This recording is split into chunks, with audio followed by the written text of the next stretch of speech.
staffers and other people, they were handing out like VIP cards, meaning that when that senator's staffer called Comcast, they skipped to the head of the line, of the phone lines, right? So this is a story that we wrote because it's ultimately going to make people really mad, right? This guy is the senior vice president of something at Comcast. He was testifying on the Hill that week. He's probably quoted high in the story. So this is like that reporter like doing their news report, right? They like including a photo of the guy that they included in the story. But this is a really hard read on social media. You don't sort of know what this is, you're scrolling through, and you only have like that microsecond to tell people very clearly what the story is about. So the better photo here is this. And I would never tell people that like a photo of the side of the truck is better than a photo that's a news photo, but this is the much more clear read. When you see this, it hits you in the gut immediately, and you think, I wonder what the hell they're up to now, right? And that is what motivates you to click through, to understand what this is, to like, comment, or share. There's a really good comment on there. If you saw it, good job. Yeah. Mark, is that because because the visuals makes us emotional? In this case, we don't like Totally. Yes. And you have to, yes, exactly. And you only have a second to hook people. This becomes like guy in news. Like, it's not something that's going to capture me at all. Here's another example. Neil deGrasse Tyson, who we love. This is a beautiful photo that ran in our print edition. 5 columns, 4 color, beautiful portrait, shows him in his environment. But when we allow that decision on this other platform to dictate what we do other places, it becomes dangerous. This becomes guy in newsfeed like maybe in pajamas. You don't know what this is. And especially as we think about social as mobile, right? Like, you're so zoomed out from this, you lose sort of like the beautiful environmental portrait, like everything that you've built with this.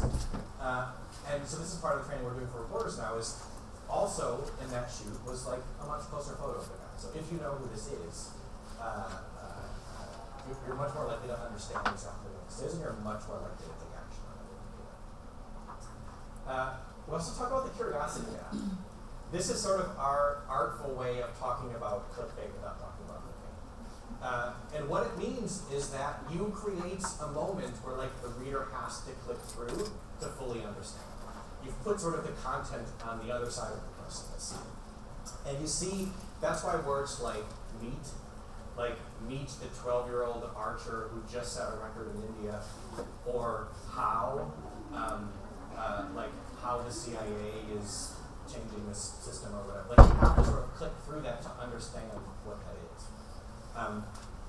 Here's an example of a post that did really well for us this week.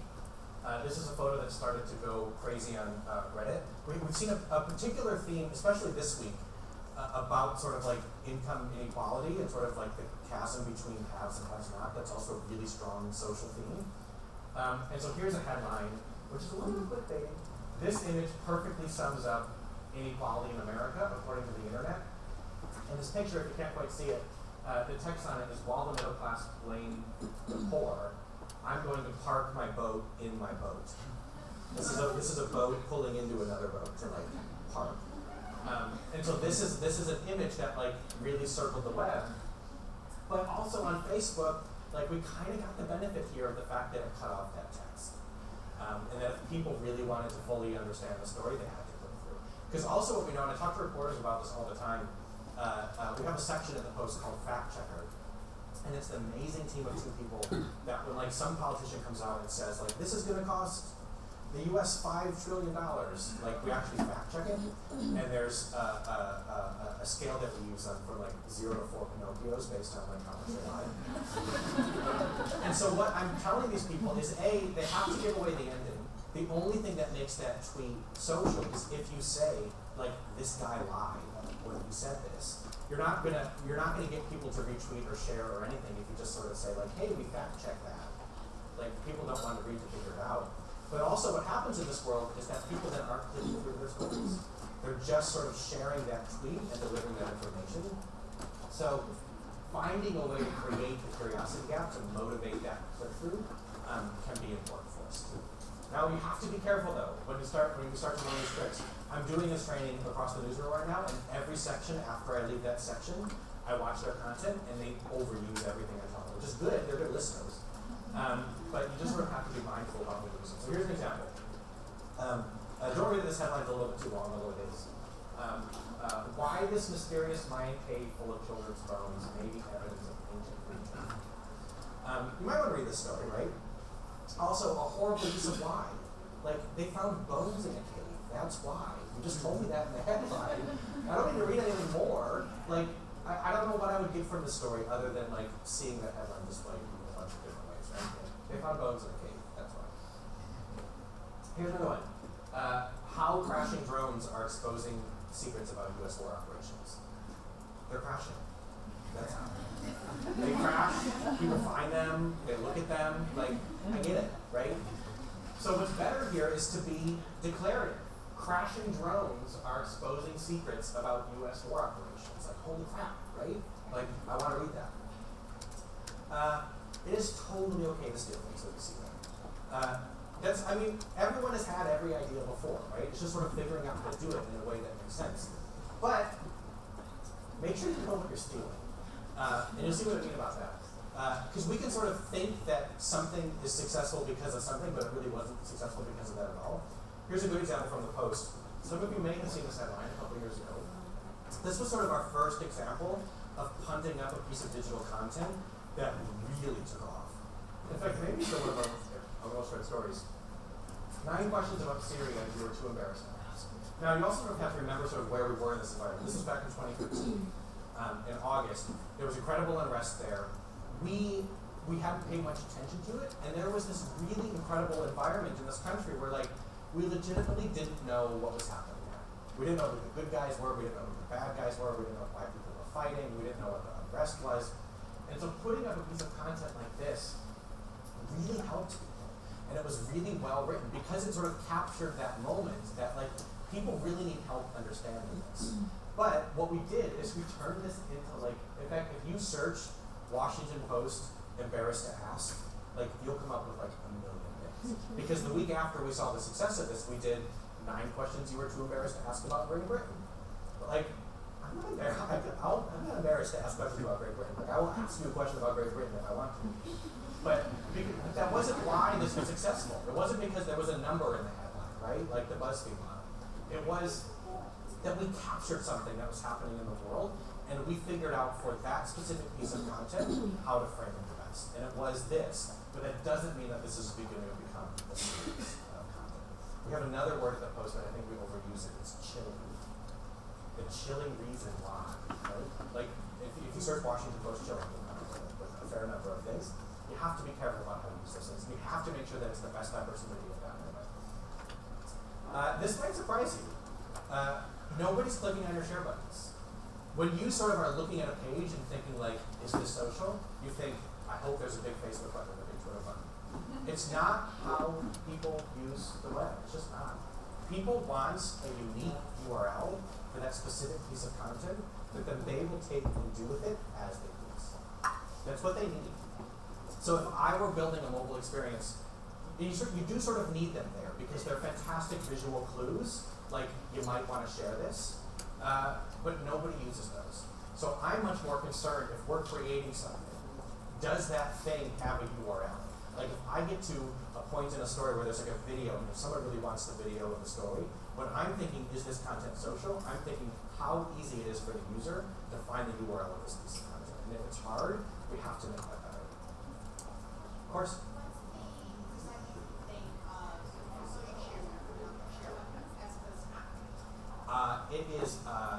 It's inconsequential. It's like in the single digits, maybe 1 or 2%. In fact, if you look at sort of the entire nav bar of post articles, if you look at sort of like Facebook button, Twitter button, and then it even goes into things like print this page, view the comments, make the text bigger, those last 3 things I mentioned are all clicked more than share on Facebook. In fact, the most clicked button on that is print this page. Legitimate. Second, and this is what we get to here, second is email this story. We are less likely, I mean, we're sort of all communicators, broadcasters, but real people, right, the people who aren't in this room, you guys, are much more likely to send that one-on-one. And that is what dark social is. It's this phenomenon that, like, it's social in that people are sharing, but it's dark and then it's really hard for us to track. We can't necessarily see that someone is G-chatting a link to a friend. We know that we got traffic from somewhere that we don't recognize because it's coming from a secure place. But what we know is that that's something called dark social. It's incredibly important. So creating social content is empowering people to share it one-to-one, to make sure that they can send it to their friends. In fact, we're in the middle of a test right now on our mobile site where we're surfacing different share buttons. And the test I'm most excited about is when we surface more loudly for people, email this story. Because it's just more honest to how people use stuff. The power of video. We're seeing a moment right now with Facebook video, and I just sort of wanted to make sure to capture that. If you share something on Facebook as a video, meaning not like as a YouTube link or your Brightcove link or your Vimeo link or whatever, as like legitimately giving Facebook your video file and like file uploading it, you will see a large reach on that post. You just will. Facebook is really excited about video. They've probably got something up their sleeve that we don't really know yet, but they're really rewarding this kind of communication. Also, what you should know as you prepare that video, though, is many of us are preparing video that isn't at all ready for Facebook. And that is because on Facebook and Instagram, as much as 80% of the people who are viewing that video don't have what turned on? The sound. So that's why you're starting to see, like Now This News, BuzzFeed, and others, their video, you get the entire, you can understand it in its entirety without words, or without the sound. Because they have put title cards in there. Everything that people are saying is like closed captioned in a way that might look funny, but like as people are scrolling through their feeds, they don't have the sound turned on. And so if you are producing a piece of video that is the goal to spread on a platform like Facebook, you have got to watch it with the sound turned off and say, do I get it? And if you don't get it, you have to redo it. Yeah, question? Is that why brands are starting to make gifs? Like the video without sound, but they don't have the caption, and some people are losing it. Yeah, so GIFs are, they're a little bit hard on Facebook. Facebook hasn't decided that it wants to play well with GIFs yet. Maybe it'll get there, but certainly on a platform like Twitter, certainly. And Twitter also hasn't decided that it wants to play well with video, although it's getting there. So they've decided to go two different directions. But if what we're thinking about when we think about GIFs is those more sort of like meme things with like the text on them, then absolutely that is why you're seeing more of that kind of stuff on Facebook, because you need the words. One of the biggest things I love to share, especially when I'm talking to students, is that your newsfeed is science. All day, every day, you have the opportunity to tune your gut as to like what ultimately social content is. Because people are sharing social content with their feeds. You see something that a friend posts and it gets 100 comments. You have to take a moment and say like, what happened here? Like, what did they caption? Or if you see something from a brand like Dove in your feed and say like, wow, my friends are sharing this. In fact, that 9 questions you were too embarrassed to ask about Syria, that was sort of my first realization when I started to see like friends from high school and stuff who I'd never seen share a news story. They were sharing that post. Like, that's a moment. Like, you have to sort of stop and say, what was it about this piece of content that created something that led all these people who are not normally sharing news to share it? And to use your newsfeed as a place to continually tune your gut. Everything that I'm telling you, that is the only place I have learned from, is my newsfeed. And like my relationship with numbers and all of that, but this is not in the textbook, this is not anything, right? You have got to sort of learn this, and because the web changes all the time, which is something that we'll get to, if you just listen to what I'm saying now, like everything I said today will be a lie in 6 months. It just will be, because the web moves so fast. And you can choose to be scared by that, or you can sort of learn how to be a student and continue to evolve right alongside it.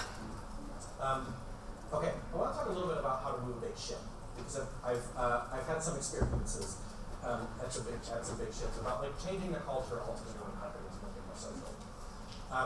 The biggest thing is that it does require one-on-one time with people. You have got to sort of show them what this works and how it works. One of my biggest early breakthroughs when like Twitter was just sort of coming around, when I was in Detroit, the Detroit Free Press, was sitting down with our travel writer and showing her tweet deck and like setting up the columns for her. And she started to like see people that she recognized, and we like followed a bunch of airlines. She's like, oh, I can get news this way. Like, there's that sort of like eureka moment there, that one-on-one time with those people is incredible. you have got to help them develop a relationship with their members. This can be really terrifying to people. People sometimes don't want to know how many people read their story or how many people watched their video. We also in the industry have been good at sort of like telling very like round stories of success around things, right? And like pulling engagement numbers that maybe ultimately don't really matter as a way to sort of define how something is done. But we cannot continue to be scared of numbers. My boss, Marty Barron, the executive editor at The Post, is an incredible digital leader for us. He gave a fantastic speech this week. In fact, if you search Marty Barron's speech, it's a really wonderful read if you love journalism. But this is a quote from it. Metrics won't be our only guide about how we go about our work, nor should they be, but they will be one guide we will have to pay attention. This might not seem all that like innovative, but generally, like half of the room, half the reporters are terrified of numbers.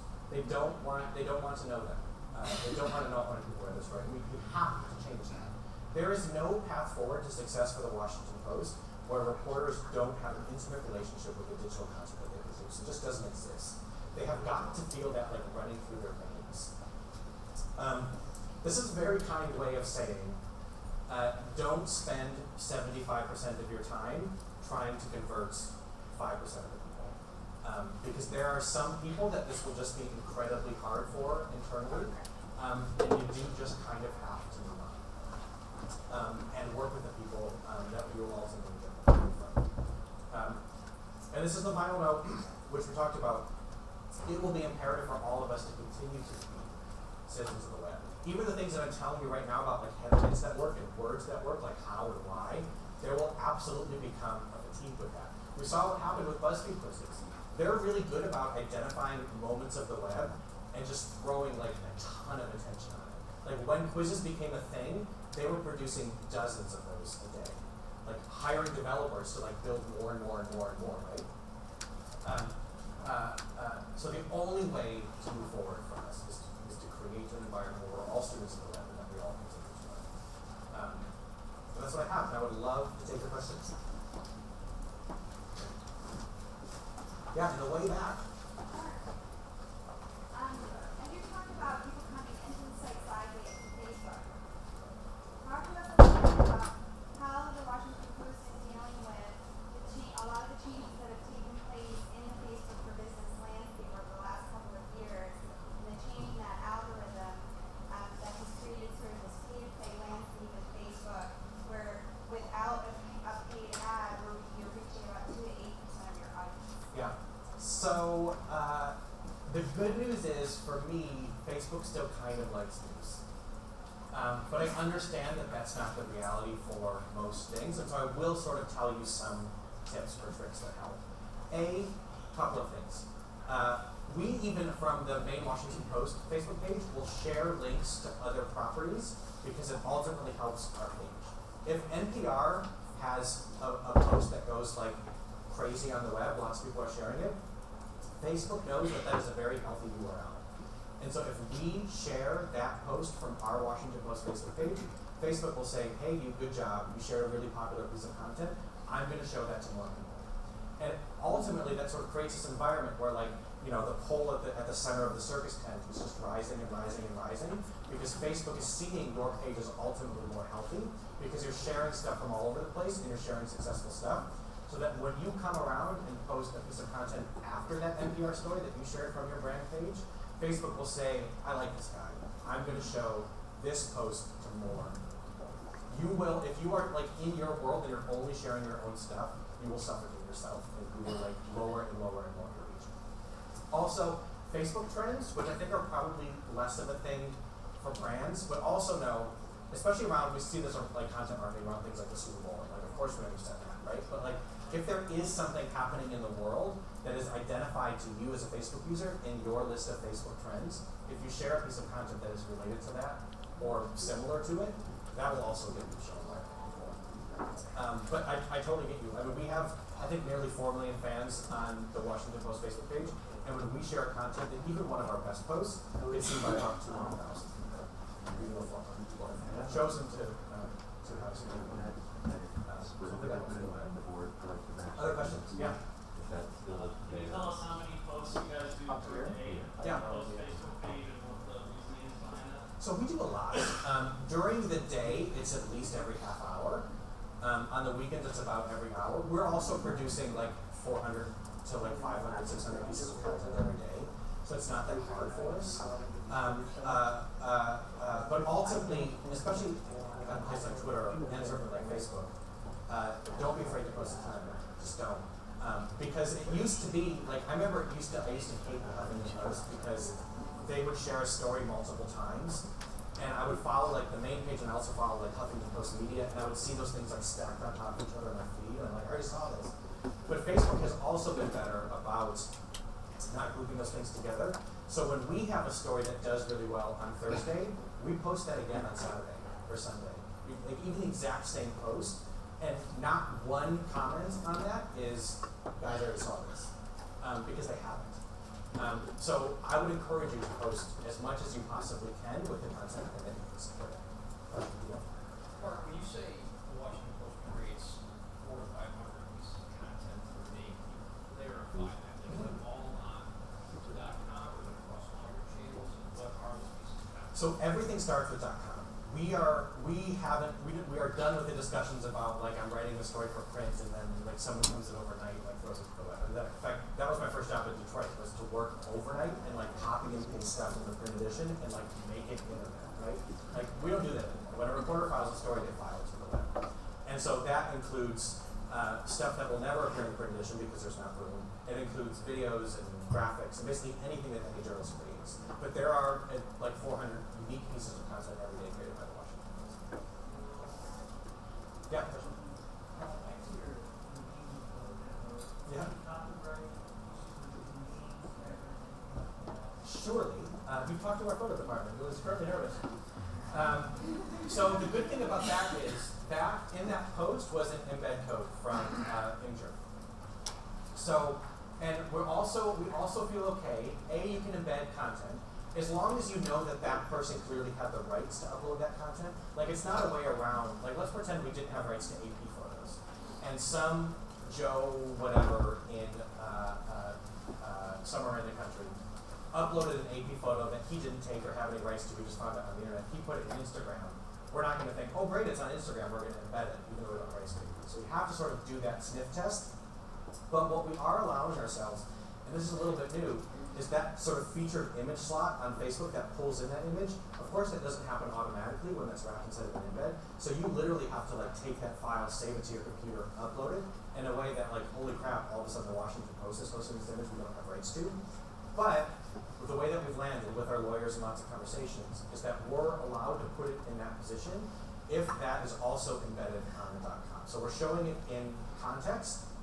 It also allows us to do things like take screen grabs from YouTube videos that we don't necessarily have the rights to, but we've embedded. We can take images from that video and include it in a place like that Facebook image, because again, you're linking back to the experience where that appears in its entirety. That's where we've landed on it. But talk to your lawyers before. Yeah, question. What's the easiest way to stay up to date with social media trends, basically get more shares? Yeah, so I mean, there are some greats. Like in the early days, I feel like Mashable did a really good job of things that were like launching. But honestly, it's just being a user of the platforms and getting excited when someone launches like Periscope and like trying it yourself. Like not that that's ever going to necessarily become the future. I mean, like Fort Meerkat, right? But if you sort of have hunger and excitement around those things and you sort of use them yourself, you'll always be fine. There's no great like magic trick for any of this. There's no good like textbook to recommend you or anything. Yeah. Talk about the trends you're seeing happening.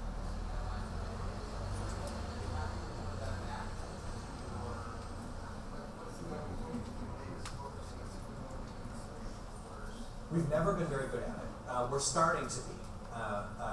In fact, the last time at the Post that we sort of just thoughtfully, I'm in the middle of this training program right now where I'm literally retraining every journalist in the building. I've been through about like 200 of the 700. And the last time we did that was several years ago. We were telling them a lot about search, right? Which like isn't necessarily that much of an importance for our industry anymore.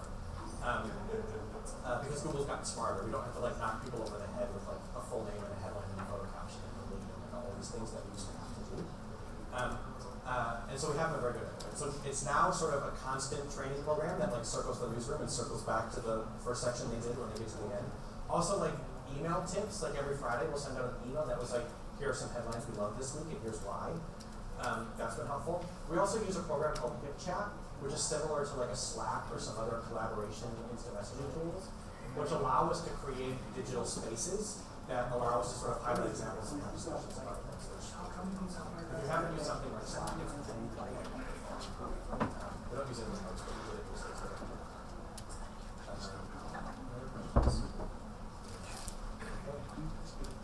Oh yeah, in that. In regards to the headlines, have you found that framing them the same way each time gets people to kind of see more of them because they all look the same? Like, is there a way to make them stand out more, even though they're all framed in the same language? Not really. I mean, the examples that I showed you are sort of like the very like 1% of our content that ultimately could pull in a massive audience. But also, if someone sees one of your Facebook posts, they did not see your last 5. They just didn't. And it depends on how many things, how many groups people follow or whatever. But ultimately, our opportunity is to reach those people that haven't had a relationship with us in that day or that week or whatever. That we're not super worried about headlines. We might get to a point where we're doing it too much, and we might have to circle it back. But right now, that's not the case. Yeah.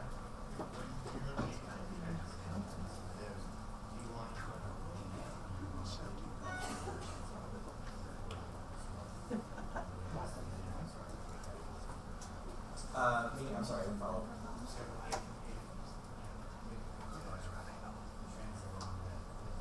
Yep. Yeah, it depends. The good news is we have another big change we made this year is we've grown our number of engineers working in the newsroom from like 7 to like 47, so that we can quickly jump on things when we need to. Just like with anything, it's constantly triaging what you have time for or what you don't have time for. And if you do jump on something, especially if you don't understand why it was successful, so if we had built a bunch of BuzzFeed quizzes, but we thought it was just quizzes that like were what made them successful, right? And we built a bunch of like 8th grade algebra quizzes or something, right? Like that's, again, that wasn't honest to what was truly successful about that. So you do have to be mindful of it. So it's just a thoughtful triage. Yeah, appreciate that. You mentioned a little bit about A/B testing some of your content and stories. Knowing you can't do a strict scientific A/B test on social media because there's too many variables, do you do anything to sort of keep that sample relatively consistent? So we do a couple things too. Like you can also put like $5 behind a Facebook post and like write 2 different headlines and just sort of see the exact numbers behind that. So that's something we do sometimes. We just try to, we send it from the same account. We try to send it as close together as we feel is okay and it's not going to spam people. We also do have some technology on our .com, a program called Op Bandit, which is actually just bought by Vox. So I don't think they're necessarily available to be a customer of anymore. But that on our homepage will also A/B test headlines and ultimately choose the most successful one. And I think at a time. So thank you guys. I really want to thank Mark, so let's give